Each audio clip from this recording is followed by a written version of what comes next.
नमस्कार दोस्तों।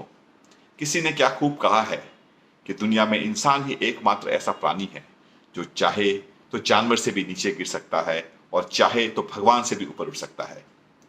दोस्तों, एक छोटे से अंतराल के बाद आज मैं फिर आपके सामने हाजिर हूं एक छोटी सी कहानी लेकर। मेरे आज की कहानी एक सेठ जी की कहानी है जिनके बहुत तरह के व्यापार थे। देश में विदेश में उनका व्यापार फैला हुआ था और बहुत से लोग उनके कामों में लगे हुए थे। एक दिन अपने व्यापार के सिलसिले में सेठ जी किसी दूसरे राज्य में गए हुए थे और दिन में अपना काम सल्टाने के बाद वो शाम के वक्त वहां के बाजार में घूम रहे थे। तभी उनकी नजर एक दुकानदार पर पड़ी जो बोतल में एक जिन बेच रहा था। उन्हें यह देखकर बड़ा आश्चर्य हुआ और उस दुकानदार के पास गए और उसके बारे में पूछा।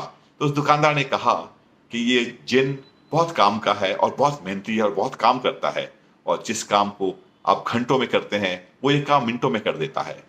सेठ जी ने सोचा कि मेरा इतना काम है और मेरे आदमी उस काम को खत्म ही नहीं कर सकते हैं, तो क्यों ना मैं इस जिन को खरीद लूं और इससे अपने काम करवा लूं। जब उन्होंने उससे दुकानदार से उस जिन का दाम पूछा तो उसने कहा कि इसकी कीमत 1000 रुपए है। सेठ जी को यह सौदा बहुत सस्ता लगा और उन्होंने उस दुकानदार को वो जिन देने को कहा।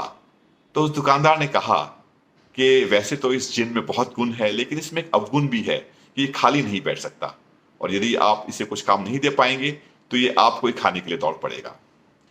सेठ जी ने सोचा कि मेरा इतना काम है और सारा दिन मेरे आदमी उसे सल्टा नहीं सकते हैं, और इस जिन को तो बहुत वक्त लग जाएगा मेरा काम करते करते। और ये सोचकर उन्होंने वो जिन उस दुकानदार से खरीदा और अपने घर पे लाकर उन्होंने उस बोतल से उस जिन को बाहर निकाला। तब उन्होंने जो सबसे कठिन काम था वो उस जिन को दिया और उन्हें लगा कि इस काम में बहुत वक्त लगेगा, लेकिन ये क्या, उस जिन ने तो उस काम को मिनटों में सल्टा दिया। सेठ जी ने फिर उसे काम दिया और वो जिन उसे मिनटों में सल्टाता गया। इस तरह से करीब 7-8 दिन में उस सेठ जी के जितने भी पेंडिंग काम थे वो सब सलट गए। अब सेठ जी परेशान, वो किसी तरह खोज खोज कर उसके लिए काम लाते थे, लेकिन उन काम को वो चुटकियों में कर देता था। एक वक्त तो ऐसा आ गया जब उनके पास उसे देने के लिए कोई काम नहीं था। तब उस जिन ने कहा कि आप उस बात को याद कीजिए कि आप यदि मुझे काम नहीं दे सकते तो फिर आप मुझसे बचेंगे नहीं। सेठ जी ये सुनकर बहुत डर गए और वो दौड़ने लगे और दौड़ते दौड़ते एक महात्मा जी के पास पहुंचे।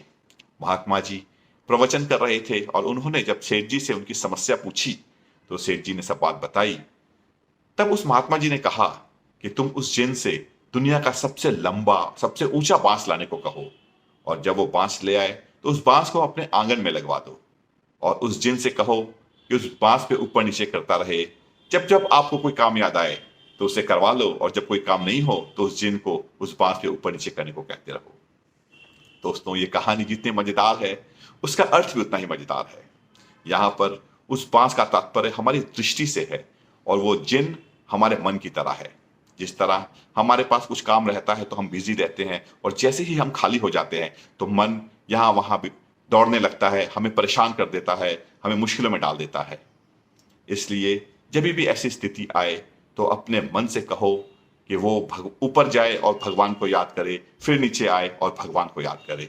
इस तरह वो उस बांस पे बैठे हुए जिन की तरह अपने मन को इस्तेमाल करो, तभी हमारी जिंदगी साकार होगी और हमारा सब कुछ बढ़िया होगा। धन्यवाद।